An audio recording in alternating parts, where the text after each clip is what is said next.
Bas-Shébet, le Tachkémonite, l'un des principaux officiers. Il brandit sa lance sur 800 hommes qu'il fit périr en une seule fois. Après lui, Éléazar, fils de Dodo, fils d'Ashoshi. Il était l'un des 3 guerriers qui affrontèrent avec David les Philistins rassemblés pour combattre, tandis que les hommes d'Israël se retiraient sur les hauteurs. Il se leva et frappa les Philistins, jusqu'à ce que sa main fût lasse et qu'elle restât attachée à son épée. L'Éternel opéra une grande délivrance ce jour-là. Le peuple revint après Éléazar seulement pour prendre les dépouilles. Après lui, Shamma, fils d'Agé, d'Arar. Les Philistins s'étaient rassemblés à Léchi. Il y avait là une pièce de terre remplie de lentilles, et le peuple fuyait devant les Philistins. Shamma se plaça au milieu du champ, le protégea et battit les Philistins. Et l'Éternel opéra une grande délivrance. 3 des 30 chefs descendirent au temps de la moisson et vinrent auprès de David dans la caverne d'Adoulam, lorsqu'une troupe des Philistins était campée dans la vallée des Réphaïm. David était alors dans la forteresse et il y avait un poste de Philistins à Bethléem. David eut un désir et il dit « Qui me fera boire de l'eau de la citerne qui est à la porte de Bethléem ?» Alors les 3 vaillants hommes passèrent au travers du camp des Philistins et puisèrent de l'eau de la citerne qui est à la porte de Bethléem. Ils l'apportèrent et la présentèrent à David, mais il ne voulut pas la boire et il la répandit devant l'Éternel. Il dit « Loin de moi, ô Éternel, la pensée de faire cela, boirais-je le sang de ces hommes qui sont allés au péril de leur vie ?» Et il ne voulut pas la boire. Voilà ce que firent ces 3 vaillants hommes. Abishai, frère de Joab, fils de Tseruja, était le chef des 3. Il brandit sa lance sur 300 hommes et les tua. Et il eut du renom parmi les 3. Il était le plus considéré des 3 et il fut leur chef, mais il n'égala pas les 3 premiers. Benaja, fils de Jéhojada, fils d'un homme de Kabtséel, rempli de valeur et célèbre par ses exploits. Il frappa les 2 lions de Moab. Il descendit au milieu d'une citerne où il frappa un lion un jour de neige. Il frappa un Égyptien d'un aspect formidable et ayant une lance à la main. Il descendit contre lui avec un bâton, arracha la lance de la main de l'Égyptien et s'en servit pour le tuer. Voilà ce que fit Benaja, fils de Jéhojada, et il eut du renom parmi les 3 vaillants hommes. Il était le plus considéré des 30, mais il n'égala pas les 3 premiers. David l'admit dans son conseil secret. Et puis nous avons la liste des 30, Azaël, Elkanan, Shamma, etc. Nous avons devant nous la liste des héros, la liste des vaillants à l'époque de David. Chaque époque connaît ses hommes célèbres. Certaines époques sont plus riches que d'autres. Celle de David a été particulièrement riche en hommes vaillants, en héros. Ils étaient des hommes qui tranchaient sur l'ensemble, des vainqueurs là où les autres étaient vaincus, des hommes courageux là où les autres étaient lâches, craintifs. Ils étaient ce qu'on appelle aujourd'hui des gagnants au sein d'un peuple de perdants. Ils sont devenus les chefs, ils sont devenus les adjoints directs de David. Et dans le deuxième livre, et dans le premier livre des Chroniques, nous lisons que ce sont des hommes qui jouèrent un rôle dans l'établissement de la souveraineté de David. 1 Corinthiens 11, verset 10. Voici les chefs des vaillants hommes qui étaient au service de David et qui l'aidèrent avec tout Israël à assurer sa domination, afin de l'établir roi selon la parole de l'Éternel au sujet d'Israël. Des héros, des vaillants, des gagnants. Comment devient-on un gagnant? Comment devient-on un héros, un vaillant? Ce texte nous permet de le découvrir. Et je dirais que cela commence toujours par un choix. une décision que l'on prend sans trop en connaître les conséquences. Je dirais que tout a commencé le jour où ces hommes ont pris la décision de rejoindre David, là où il était. Ils ont rejoint David alors qu'il était pourchassé par Saül. Alors qu'il était considéré comme un rebelle, alors qu'il était recherché par toutes les polices du royaume, que l'armée du roi Saül était à sa trousse. C'était un chef rebelle, un hors-la-loi, un homme à abattre, sa tête était mise à prix. Et ces hommes, ces futurs héros, ont décidé de le rejoindre. Rejoindre un fuyard qui passait son temps à éviter le combat avec Saül, à aller dans le désert, à se réfugier au fond des cavernes. Ils risquèrent leur vie pour cet homme. Pourquoi? Parce qu'ils avaient discerné que David était le futur roi d'Israël. Peut-être avait-il appris que Samuel avait été chargé d'oindre David, roi, à la place de Saül, le roi légitime. Ils ont choisi.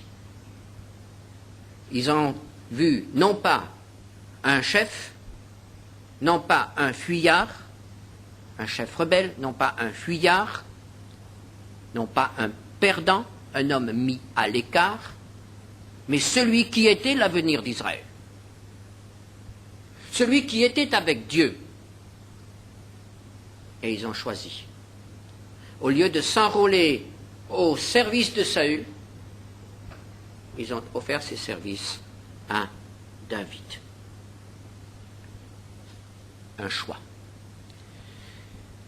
Dans notre vie, beaucoup de choses, et je dirais même tout, dépend de notre choix. Aujourd'hui, Jésus n'est pas le personnage le plus célèbre, n'est pas le chef sous lequel on s'enrôle volontiers. Aujourd'hui, Jésus est en quelque sorte mis de côté. On ne voit pas en lui le futur roi, celui qui dominera sur la terre, celui qui est l'espérance, l'avenir de notre humanité. Il faut un certain courage pour prendre position pour lui aujourd'hui. Un choix. Quels étaient ces hommes? On pourrait s'imaginer qu'ils étaient particulièrement forts, particulièrement respectables, une élite en quelque sorte. Pas du tout. Dans le premier livre de Samuel, nous lisons quels ont été les hommes qui ont constitué le premier noyau autour de David. 1 Samuel 22, versets 1 et 2. David partit de là et se sauva dans la caverne d'Adoulam. Ses frères et toute la maison de son père l'apprirent et ils descendirent vers lui. Tous ceux qui se trouvaient dans la détresse, qui avaient des créanciers ou qui étaient mécontents, se rassemblèrent auprès de lui et il devint leur chef. Ainsi se joignirent à lui environ 400 hommes. Nous dirions aujourd'hui, ce sont des marginaux. D'abord sa parenté. Évidemment, à cette époque-là, on avait l'esprit de famille. Un membre du clan était en danger, toute la famille se regroupe autour de lui. Ça se passe en Orient, c'est normal. Mais après, qui va rejoindre David? Les mécontents. Ah, les mécontents. Il y en a toujours eu. Et on ne peut pas faire grand-chose avec des mécontents. On dit souvent, entre collègues, entre pasteurs, quand on se rencontre, et qu'on veut soutenir quelqu'un qui commence un travail quelque part, on lui dit « Courage, tes premiers membres seront les mécontents. » Les mécontents d'ailleurs. Ne t'inquiète pas, à l'arrivée du prochain collègue, ils iront chez lui. Les mécontents. Eh oui, les mécontants. On ne fait pas grand-chose avec des mécontents. Oui. Et puis, ces mécontents ont été rejoints par ceux qui avaient des créanciers. Les fauchés. On ne fait pas grand-chose avec les fauchés, non plus. Avec ceux qui ont tout perdu, ceux qui n'ont pas d'autre solution pour faire face aux difficultés de la vie que de fuir. Ouais. La famille, les mécontents, les endettés, et puis encore ceux qui étaient dans la détresse, les malheureux. Et voilà 400 hommes qui se retrouvent autour de David. Et voyez-vous, c'est la matière première pour les héros. Voilà. Voilà. C'est de là que sont sortis les héros. C'est de là que sont venus les chefs, les officiers, les généraux, les ministres, les administrateurs que David aura auprès de lui et qui feront la grandeur de son règne. De ce groupe et de ceux qui vont s'ajouter plus tard, évidemment. Et dans l'Église, il s'agit exactement de la même chose. Toute Église nouvelle recrute d'abord des membres parmi les pauvres, parmi les petits. C'était déjà à l'époque des apôtres, c'est encore le cas aujourd'hui. Ce ne sont pas les leaders, ce ne sont pas les personnes en vue qui se convertissent en premier. Ce sont les petits. Ce sont ceux que l'on peut appeler les perdants. Et l'apôtre Paul écrivait aux Corinthiens, dans sa première épître, au chapitre 1er, versets 26 à 29, « Considérez, frères, que parmi vous qui avez été appelés, il n'y a ni beaucoup de sages, selon la chair, ni beaucoup de puissants, ni beaucoup de nobles. Mais Dieu a choisi les choses folles du monde pour confondre les sages. Dieu a choisi les choses faibles du monde pour confondre les fortes. Et Dieu a choisi les choses viles du monde et celles qu'on méprise, celles qui ne sont point, pour réduire à néant celles qui sont, afin que nulle chair ne se glorifie devant Dieu. » De quoi était composée l'Église de Corinthe? Des choses folles, des choses faibles, des choses viles, des personnes dont on ne tient aucun compte dans le monde, qui ne sont pas dans le bottin,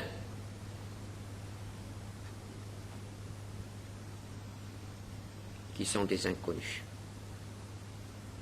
C'est là la matière première pour des héros. C'est la matière première pour les futurs chefs.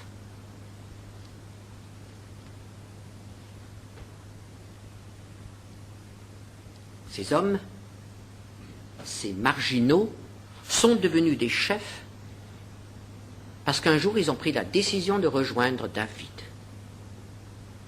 C'est ce qui a donné la valeur à leur vie. Et de même, nous qui sommes, aux yeux du monde, peu de choses, même rien du tout, notre vie prend de la valeur à partir du moment où nous décidons de rejoindre Jésus-Christ, le roi des rois, le Seigneur des seigneurs, le chef du monde nouveau. Cela commence par un choix de nous mettre du côté de celui qui est méprisé, du côté du crucifié, du côté de celui qui paraît être le perdant, mais qui en réalité sera le gagnant. Et ces hommes ont partagé la vie dangereuse de David, fuyant lorsqu'il fuyait, la vie dans le désert, une vie de combat, de lutte, d'affrontement. Et c'est en suivant David qu'ils sont devenus des hommes, qui sont devenus des héros. Et un jour, à leur tour, ils ont été employés par Dieu pour être des formateurs, pour être des libérateurs. Par exemple, 2 Samuel 23, verset 10, nous dit d'un de ces hommes, l'Éternel opéra une grande délivrance ce jour-là, par le moyen de cet homme. Ou au verset 12, l'Éternel opéra une grande délivrance, par le moyen de cet homme. Des hommes qui, tout d'abord, ne valaient pas grand-chose, mais qui, en compagnie de David, à l'école de David, sont devenus des héros. La première chose, c'est donc un choix. Ils ont bien choisi leur chef. Ils ont bien choisi leur camp.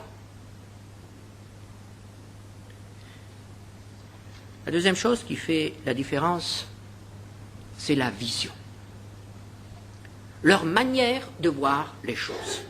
Et nous allons prendre un exemple bien connu, tiré de la vie de David, puisque c'est lui qui a formé ces héros, et nous allons découvrir le secret dans la vie de David. Ce qui a fait la différence chez David. 1 Samuel, chapitre 17. Il s'agit du fameux combat entre David et Goliath. Combat bien connu, je ne vais pas relire le texte. Le petit berger se trouve soudain face à face avec le géant Goliath. Et au verset 11, nous lisons. Saül et tout Israël entendirent ces paroles du Philistin, et ils furent effrayés et saisis d'une grande crainte. Et au verset 24, à la vue de cet homme, tous ceux d'Israël s'enfuirent devant lui et furent saisis d'une grande crainte. Qu'est-ce qui se passe? Saül, qui était un vaillant, un guerrier, Saül qui était entouré d'une armée, tout le peuple se sont mis à trembler devant un homme. Vous me direz, c'était Goliath, évidemment. C'était pas n'importe qui. Mais tout un peuple tremble devant Goliath. Pourquoi? Parce qu'il nous est dit ici, ils entendirent les paroles du Philistin, et au verset 24, à la vue de cet homme, c'est-à-dire, ils ont entendu ces paroles, et ils ont vu cet homme, ils ont vu qu'il était fort, ils ont vu qu'il était un géant, et ils ont agi d'après ce qu'ils ont vu et d'après ce qu'ils ont entendu. Ils se sont regardés eux-mêmes, et ils se sont découverts, ils se sont vus petits, ils se sont vus vaincus, ils se sont vus faibles, et ils ont eu peur. Pourquoi ont-ils eu peur? Ils ont eu peur parce qu'ils n'étaient pas prêts à aller jusqu'au bout et à risquer finalement leur vie. Parce qu'ils avaient tous quelque chose à perdre et ils ne voulaient pas le perdre. Ils avaient tous dans leur vie quelque chose auquel ils tenaient par-dessus tout. Saül tremblait parce qu'il ne voulait pas perdre sa couronne et son royaume. Et les hommes du peuple tremblaient parce qu'ils ne voulaient pas mettre en jeu leur vie. Et parce qu'ils avaient peur de perdre, ils ont risqué de tout perdre.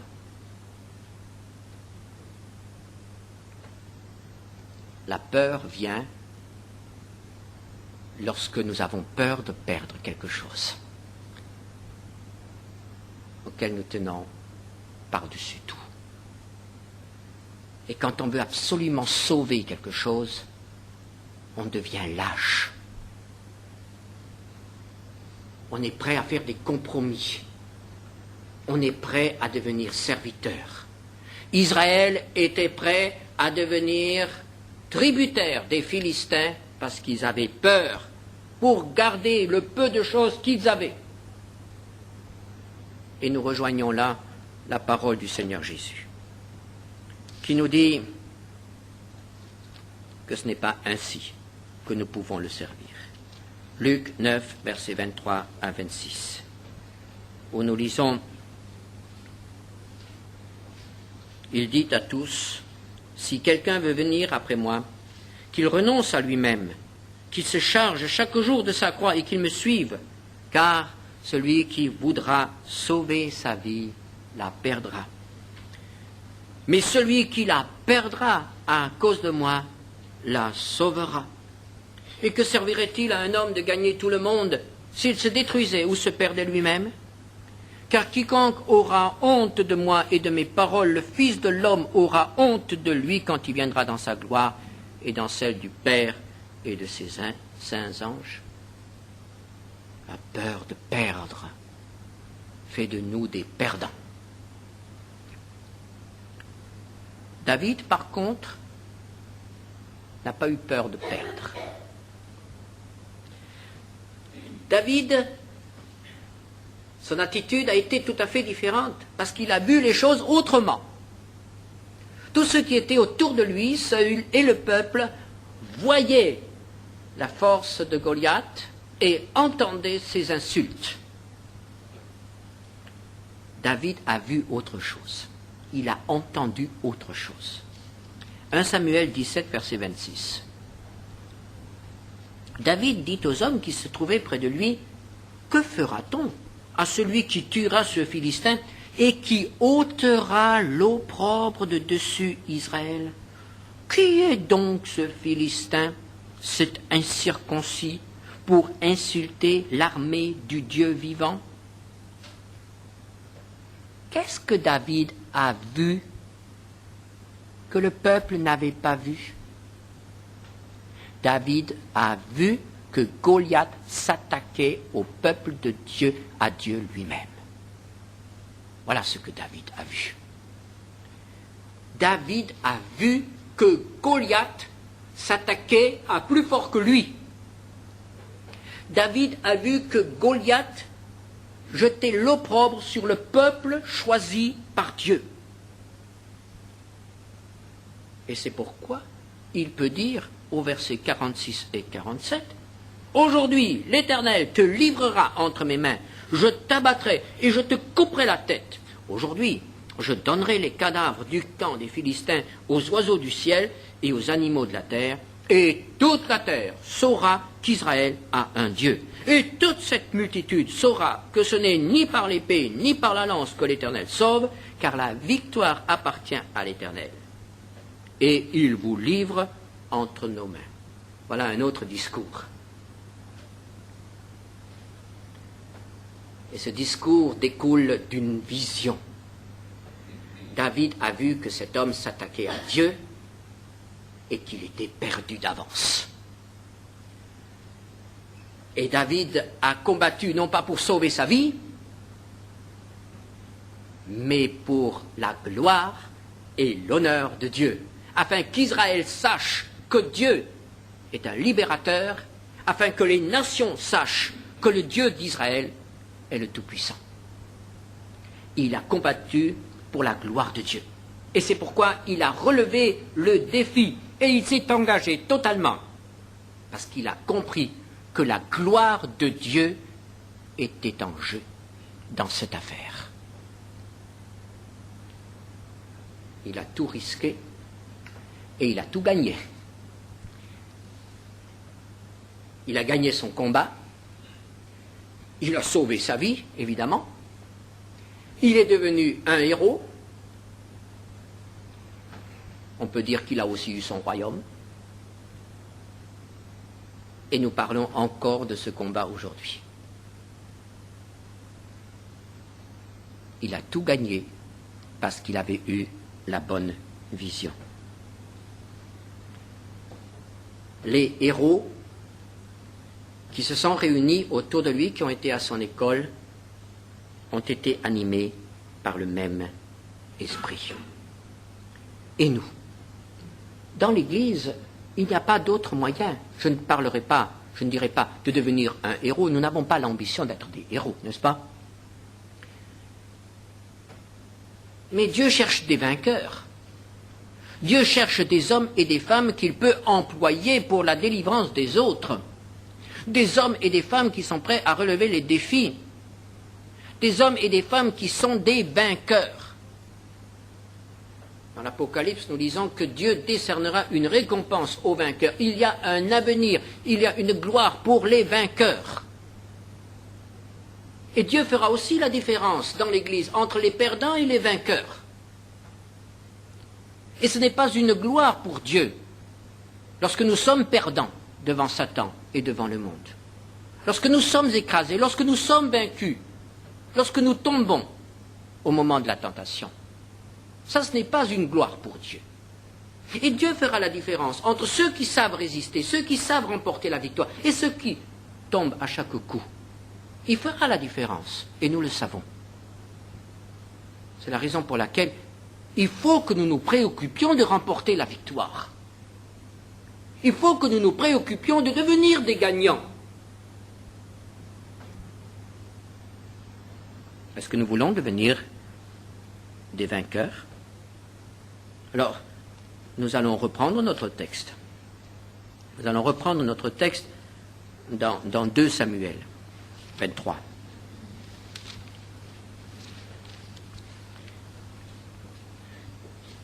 Et en pensant à ce qui fait un vainqueur, le choix, la vision, nous arrivons maintenant au 3e point, le combat, ou le champ de bataille. Le champ de bataille, le lieu où va avoir lieu le combat décisif qui nous permettra de remporter la victoire. Pour chacun, il est différent. Pour David, c'était la vallée des Térébintes.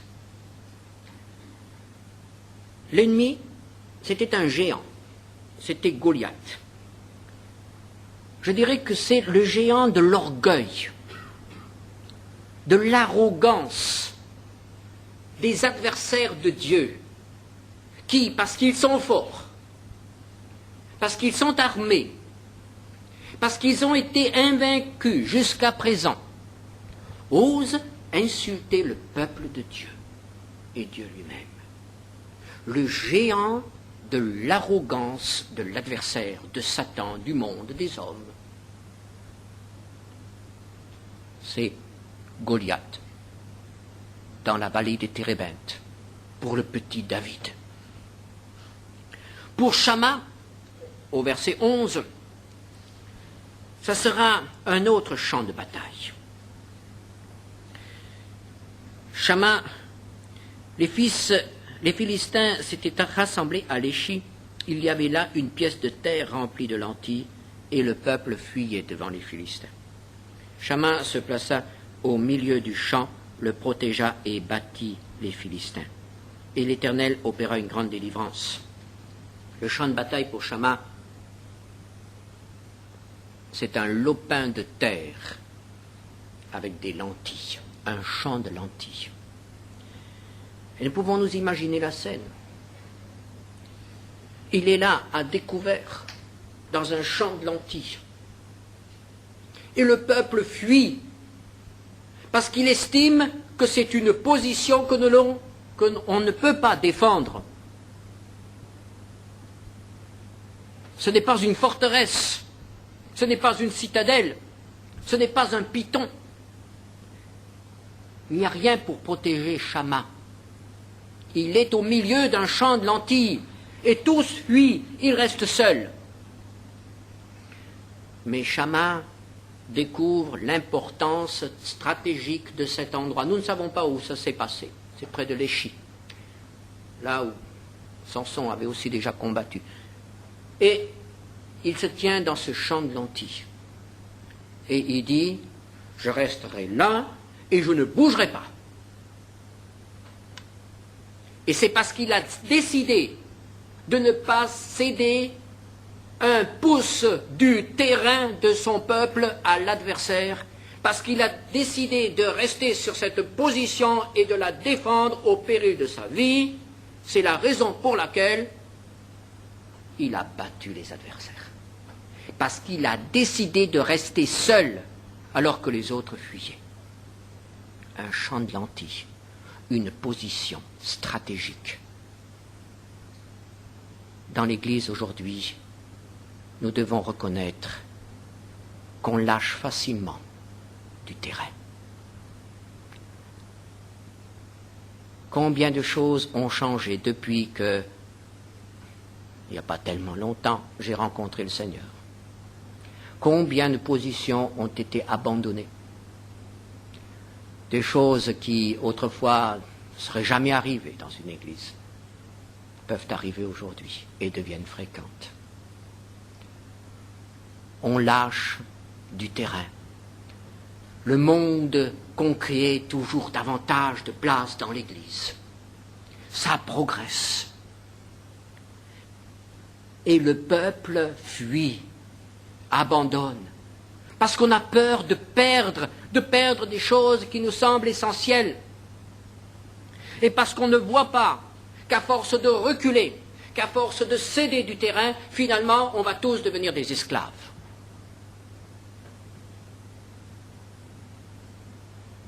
On sera des perdants. Et le Seigneur ne pourra rien faire de nous. Il y a un champ de lentilles à défendre dans notre vie. Il y a une position à tenir. Et nous dirons jusque-là et pas plus loin. Je ne reculerai plus.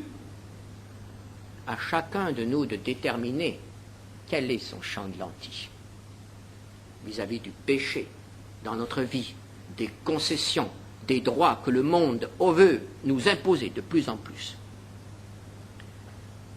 Puis le troisième champ de bataille que je choisis dans cette liste un peu au hasard, c'est celui de Bénaja. Bénaja qui un jour descendit dans une citerne, nous ne savons pas pourquoi. Et dans cette citerne, il y avait un lion.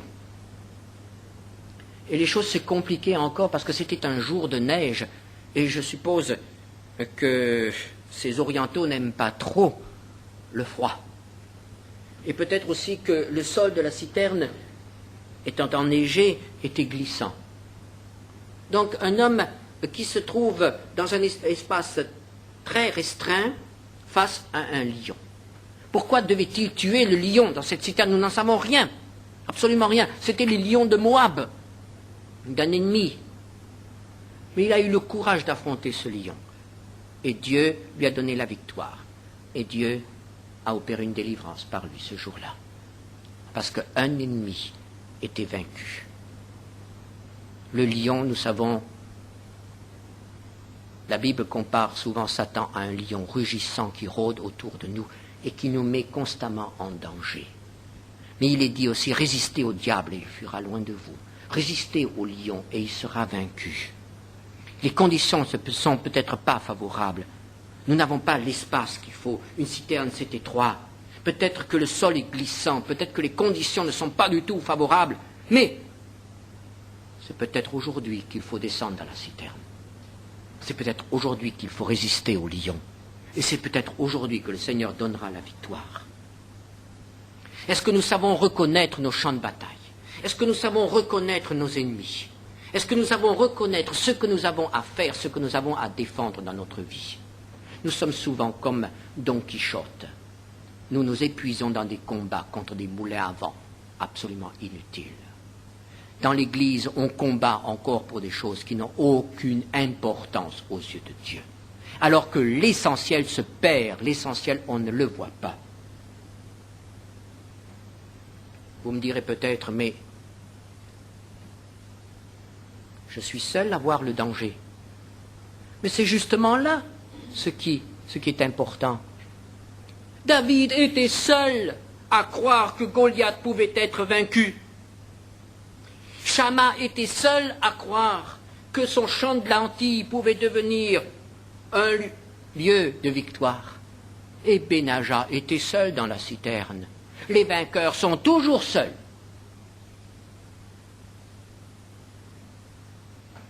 Si vous voulez être vainqueur, vous serez seul. Seul sur votre champ de bataille, et les frères fuiront ou vous diront « Qu'est-ce que tu t'épuises ?» C'est pas l'endroit, c'est pas le moment. Il neige, il fait froid, rentre chez toi au chaud. Mais c'est dans ces conditions-là que Dieu révèle sa victoire. Dieu cherche des vainqueurs. Est-ce qu'il nous a montré ce matin une position à défendre? Il ne s'agit pas de devenir des fanatiques.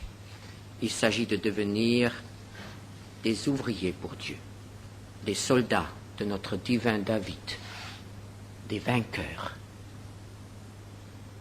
Il s'agit de croire que la victoire est possible et d'abandonner cet esprit de défaite, de compromis qui nous caractérise dans notre génération. Dieu cherche des vainqueurs, il en faut aussi dans l'Église. Restons quelques instants dans le silence, sous son regard. Nous avons peut-être une réponse à donner. Peut-être que le Seigneur nous dit, ton champ de lentilles, c'est ta famille. Ton champ de lentilles, c'est une chose bien précise dans ta vie, peut-être ton recueillement. Ton lion à combattre dans la citerne, c'est peut-être ton problème, tes relations avec l'argent ou avec d'autres. Que sais-je? Dieu cherche des vainqueurs ce matin. Et nous voulons rester quelques instants sous son regard avec une réponse à lui donner.